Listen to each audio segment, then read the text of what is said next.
नमस्कार दोस्तों, मैं राजकुमार मौर्य प्रखर इंडिया यूट्यूब चैनल में आपका स्वागत है। बिहार में विधानसभा का चुनाव होने जा रहा है। बिहार विधानसभा चुनाव को लेकर सभी राजनीतिक पार्टियों ने अपनी अपनी तैयारी तेज कर दी है।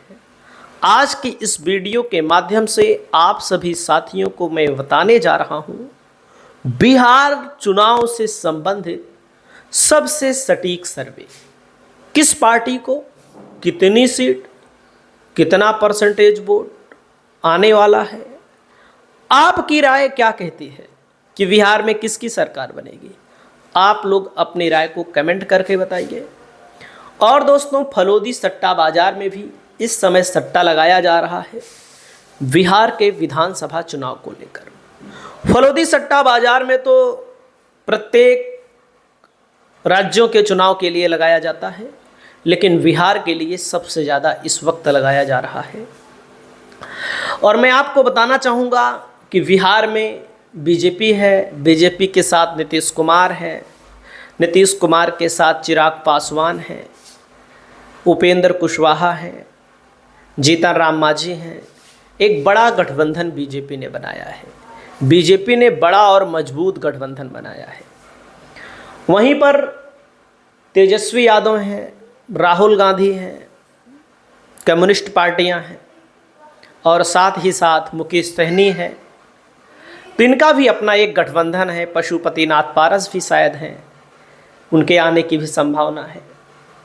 तो दोस्तों, मैं कहना चाहूँगा कि बिहार में आपकी राय में नीतीश कुमार ही मुख्यमंत्री बने रहने चाहिए कि कोई नया मुख्यमंत्री बनना चाहिए, तेजस्वी यादव को बनना चाहिए, आप लोग कमेंट करिएगा।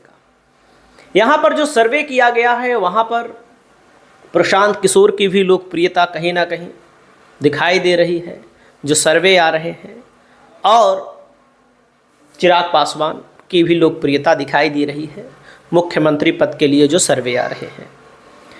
तो जो सर्वे किया गया है दोस्तों, इसमें सैंपल साइज है 1,58,030, यानी कि 1,58,030 लोगों से राय ली गई है और प्रत्येक विधानसभा क्षेत्रों का सर्वे है। और सर्वे करने वाली कंपनी है दोस्तों IITN ग्रुप्स ऑफ हैदराबाद, जो कि बहुत ही प्रतिष्ठित, बहुत ही मशहूर कंपनी है और जिसके सर्वे ने पिछली बार तहलका मचा दिया था।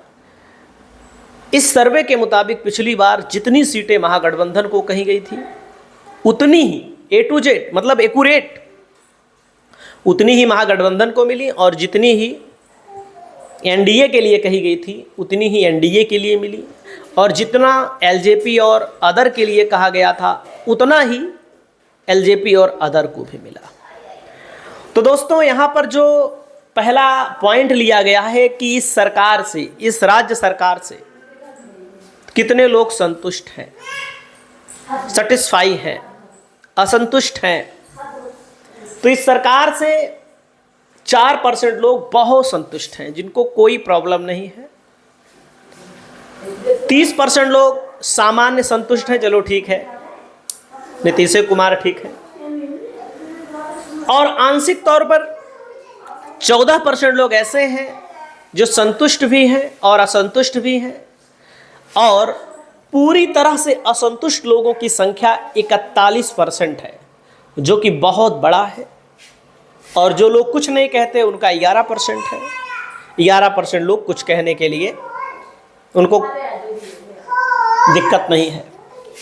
और दोस्तों, अगला नाम आता है मुख्यमंत्री के तौर पर नीतीश कुमार को लेकर जब सर्वे किया गया तो 3% लोग कह रहे हैं वेरी गुड नीतीश कुमार मुख्यमंत्री, और गुड यानी कि अच्छा 33%, एवरेज ठीक ठाक है जैसे लोग कहते हैं 6%, डिससेटिस्फाइड असंतुष्ट पूरी तरह से 45%, कुछ नहीं कह सकने वाले 13%। यानी कि संतुष्ट लोगों की संख्या में असंतुष्ट लोग ज़्यादा हैं।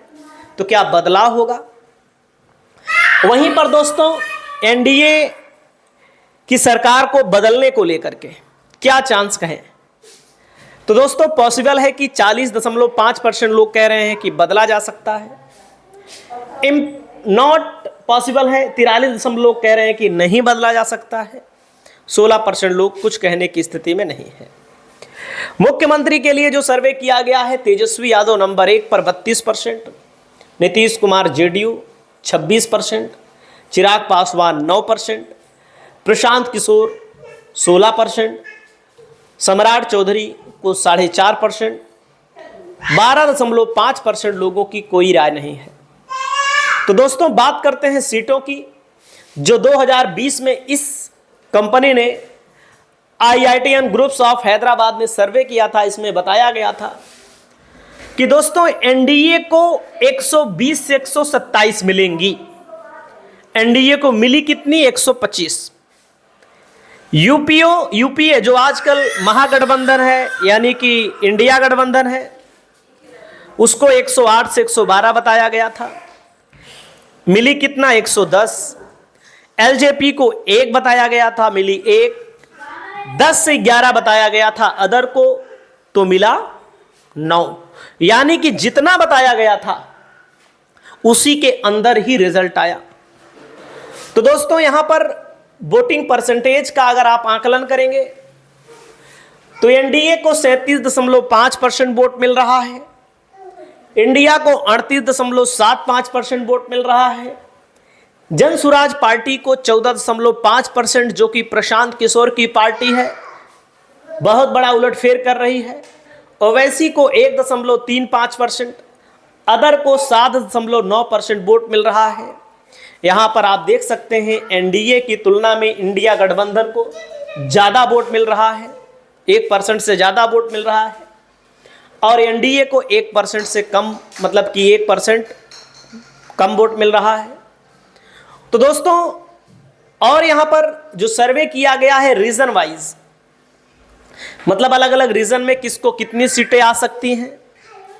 सीमांचल में दोस्तों 24 विधानसभा की सीटें हैं। सीमांचल में 8 से 9 एनडीए को आ सकती हैं, इंडिया गठबंधन को 12 से 13, जन सुराज पार्टी को 3 से 4, 2 से 3 ओवैसी यानी कि अन्य में। एएनजी प्रदेश में दोस्तों 27 सीटें हैं, 12 से 13 सीटें एनडीए को, 10 से 11 सीटें इंडिया को, जन सुराज को 4 से 5 सीटें, 1 से 2 अन्य को। मिधांचल में दोस्तों 50 सीटें हैं, एनडीए को 24 से 25, इंडिया को 25 से 26, जन सुराज पार्टी को 0 से 1, अन्य को 1 से 2। नॉर्थ बिहार में 72 सीटें हैं, 39 से 40 सीटें एनडीए को, इंडिया को 29 से 31 सीटें, जन सुराज पार्टी को 3 से 4, अदर को 1 से 2 सीटें मिल रही हैं। मगध में 70 सीटें हैं, 25 से 27 सीटें एनडीए को, इंडिया को 39 से 40 सीटें, जन सुराज पार्टी को 4 से 5, 1 से 2 सीटें यहां पर अन्य को मिल रही हैं। कुल 243 सीटें हैं दोस्तों। 243 में अगर आप देखेंगे तो 108 से 114 सीटें एनडीए को, 115 से 121 सीटें इंडिया को, और जन सुराज पार्टी को 14 से 19 सीटें, और यहां पर अदर को 6 से 11 सीटें मिल रही हैं। तो देख सकते हैं बिहार की राजनीति में जाहिर सी बात है 243 की विधानसभा में इंडिया गठबंधन बड़ी पार्टी के तौर पर देखा जा रहा है, एनडीए छोटी पार्टी बन रही है, जन सुराज पार्टी भी बदलाव की स्थिति में है। तो आपको क्या लगता है, तेजस्वी यादव मुख्यमंत्री बनेंगे जैसा कि यह सर्वे बोल रहा है? कमेंट करके बताइएगा। चैनल पर पहली बार आए हैं तो चैनल को सब्सक्राइब करिएगा। बहुत बहुत धन्यवाद, शुक्रिया।